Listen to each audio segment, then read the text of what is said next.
അപ്പോൾ വിദ്യാഭ്യാസ മന്ത്രി പറഞ്ഞ കേട്ടില്ല, ഈ കൊല്ലം എത്ര വട്ടം മാറ്റി എന്ന് പറഞ്ഞ് നിങ്ങൾ വായിച്ചോ. 2 ആഴ്ച മുമ്പ് പറഞ്ഞത് ഇപ്പം ബെഞ്ച് സിസ്റ്റം ഒഴിവാക്കുകയാണ്. നമ്മളെ മദ്രസയിലും സ്കൂളിലൊക്കെ ഉള്ളത് ഏതല്ലേ? ബെഞ്ചല്ലേ. ബെഞ്ചിലെന്താ? മനഃശാസ്ത്ര വിദഗ്ധർ പറഞ്ഞു ആദ്യത്തെ ബെഞ്ചിൽ കുട്ടികൾ ഡോക്ടർമാരും അഡ്വക്കറ്റുമാരും എഞ്ചിനീയർമാരൊക്കെ ആവും. 2ാമത്തെ ബെഞ്ചിൽ കുട്ടികൾ ക്ലർക്കും പിയൂണൊക്കെ ആയി മാറും. ലാസ്റ്റ് ബെഞ്ചിലെ കുട്ടികളോ ഗുണ്ടകളും ക്രിമിനലുകളായി മാറും. ഇപ്പോഴാണ് വിദ്യാഭ്യാസ മന്ത്രിക്ക് തിരിഞ്ഞ് ഫ്രാൻസിൽ മാറ്റം വരുത്തി, കാനഡയിൽ മാറ്റം വരുത്തി, യു ടൈപ്പാക്കുക എന്ന്. പക്ഷെ നോക്കിയപ്പോൾ ആക്കാൻ കഴിയുമോ? 1400 വർഷങ്ങൾക്ക് മുമ്പ് അഷ്റഫുൽ ഖൽഖ് സ്വല്ലല്ലാഹു അലൈഹി വസല്ലം ഈ ബെഞ്ച് സിസ്റ്റല്ലല്ലോ, ഹൽഖത്തുൽ ഇൽമ്. എന്താ ഹൽഖത്തുൽ? Round system. അല്ലാഹു റസൂലിന്റെ സിസ്റ്റം എന്താ? ഹൽഖത്തുൽ ഇൽമ്, റൗണ്ട് ആക്കല. അല്ലാഹു റസൂലിന്റെ സിസ്റ്റം യു ഷേപ്പ് അല്ല. എന്തിനാണ് ഈ ഹൽഖത്തുൽ ഇൽമ് ആക്കണത്? നമ്മളൊക്കെ തഫ്സീർ വായിച്ചു നോക്കട്ടെ, ഹദീസ് വായിച്ചു നോക്കട്ടെ, മഹത്തുക്കൾ എന്ത് പറഞ്ഞു നോക്കട്ടെ. മുഖ്തസറുൽ മാനി കാണാം, ഒരു ഉമ്മക്ക് 10 മക്കളാ. ഉമ്മനോട് ചോദിച്ചു നിങ്ങളെ നമ്പർ 1 ഏതാ, 2ാമൻ ഏതാ, 3ാമൻ? ഉമ്മ പറഞ്ഞു കൽ ഹൽഖത്തിൽ മസ്ഊഖിലഹ. അവർ റിങ് പോലെയാണെന്നാണ് പറഞ്ഞത്. റിങ്ങാവുമ്പോൾ 1ാമൻ ഉണ്ടാവില്ല, 2ാമൻ ഉണ്ടാവില്ല, എല്ലാം. അപ്പം നീതിബോധം, സാമൂഹിക നീതി കുട്ടികൾക്ക് കൊടുക്കണം. ഇപ്പോഴാണ് നമ്മുടെ വിദ്യാഭ്യാസ മന്ത്രിക്ക് തിരിഞ്ഞത്, ലോകത്തിൽ ഫ്രാൻസിൽ തിരിഞ്ഞത്, ലോകത്തെ കാനഡയ്ക്ക് തിരിഞ്ഞത്. ഈ ബെഞ്ച് സിസ്റ്റം ശരിയല്ല. ഇവിടെ വിദ്യാഭ്യാസ മന്ത്രി പറഞ്ഞെങ്കിലും സ്കൂളിൽ അത് അത്ര പെട്ടെന്ന് നടപ്പ് വരുത്താൻ ക്ലാസ് സംവിധാനം പോരാ. ഈ കൊല്ലം വിദ്യാഭ്യാസ മന്ത്രി ജൂൺ 1 പ്രസ്താവന ഇറക്കി. ജൂൺ 1 ടെക്സ്റ്റ് ബുക്ക് തുറക്കാൻ പാടില്ല, മറിക്കാൻ പാടില്ല. 15 ശേഷം ടെക്സ്റ്റ് ബുക്ക് മറിക്കാൻ പാടില്ല. നിങ്ങൾ വായിച്ചില്ലയോ?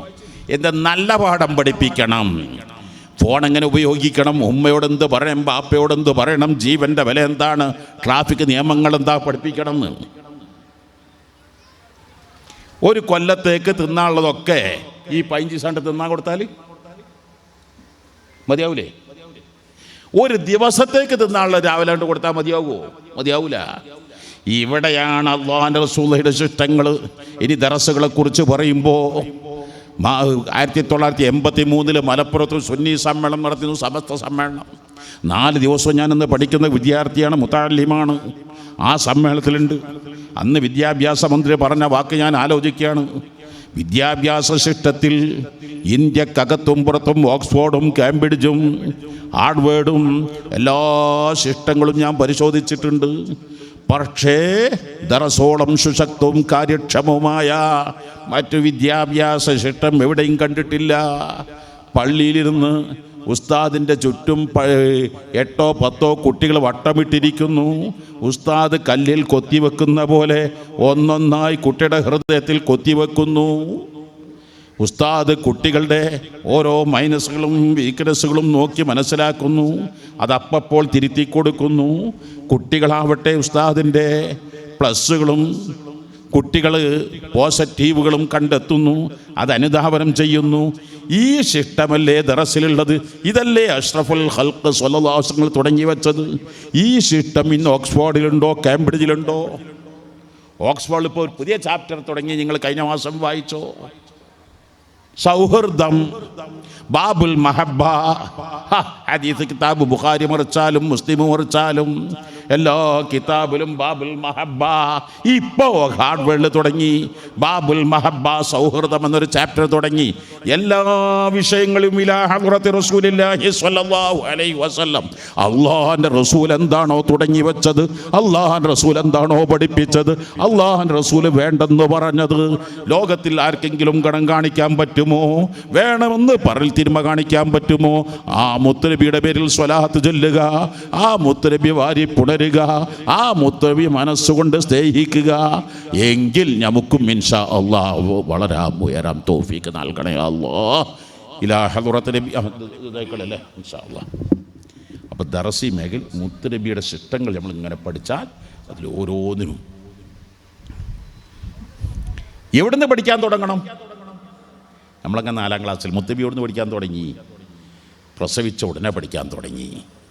മുത്തുനബി അന അഫ്സഹുൽ അറബി, ലിഅന്യസ്തറല്ലാതു മിൻ ബനി സഅദിൻ. ഇന്ന് സിയോണിസ്റ്റുകളും ഓറിയന്റലിസ്റ്റുകളും എങ്ങനെല്ലാം ഇസ്ലാമിനെ കരിവാരിത്തേക്കാൻ പറ്റുന്നതെല്ലാം ചെയ്തു. പക്ഷേ അഷ്റഫുൽ ഖൽഖ് സ്വല്ലല്ലാഹു അലൈഹി വസല്ലം ഭാഷയിൽ ഒരു തെറ്റ് ഒരാൾക്ക് കണ്ടെത്താൻ കഴിഞ്ഞു. എന്തേ? കാരണം അല്ലാഹുവിൻ്റെ റസൂൽ പറഞ്ഞു ലിഅന്യസ്തറല്ലാതു മിൻ ബനി അനഫ്സുൽ അറബി. ലോകത്ത് അറബികൾ ഖുർആൻ കഴിഞ്ഞാൽ ഏറ്റവും സാഹിത്യമുള്ള സംസാരം ആരുടേതാണ്? മുത്തരിബിൻ്റെതാണ്. കാരണം ഞാൻ അറബി പഠിച്ച എവിടുന്നാണ്? ബനൂ സഅദ് ഗോത്രത്തിൽ നിന്നാണ്. കുഞ്ഞുണ്ണി മാഷ് പാടി ചെറുവ് ജനിക്കും നിമിഷം തൊട്ടമകൻ ഇംഗ്ലീഷ് പഠിക്കണം, അതിനായി ഭാര്യ തൻ പേരങ്ങ് ഇംഗ്ലണ്ടിലാക്കി. കണ്ടോ ഇപ്പോഴാ തിരിണത്. ഇങ്ങനെ മുത്തുനബിൻ്റെ 9 കാര്യങ്ങൾ ബനൂ സഅദിൽ നിന്ന് മുല കുടിക്കുന്നതിലൊക്കെ പണ്ഡിതന്മാർ പറയണത്. അപ്പോൾ അവിടെ നിന്നൊക്കെ പഠിക്കാൻ തുടങ്ങി മുത്തുനബിൻ്റെ ശൈലിയിലേക്ക്. ആ ലോകം എത്ര വളർന്നാലും അഷ്റഫുൽ ഖൽഖ് സ്വല്ലല്ലാഹു അലൈഹി വസല്ലം തങ്ങളോളം വളരാൻ, അവിടുത്തെ ശിഷ്ടത്തോടെ വെല്ലുവിളിക്കാൻ, അവിടുത്തെ ശിഷ്ടത്തെ മറികടക്കാൻ, എന്തെല്ലാം മറികടന്നതെല്ലാം തിരിച്ചു വരികയാണ്. അള്ളാഹ് നമുക്ക് ആ മുത്തുനബിയെ മഹബത്ത് വെക്കാൻ നീ തൗഫീക്ക് നൽകണേ അള്ളാഹ്. ആ മുത്തുനബിയുടെ മഹബത്തിൽ ഞങ്ങളെ നീ ജീവിപ്പിക്കണേ അള്ളാഹ്.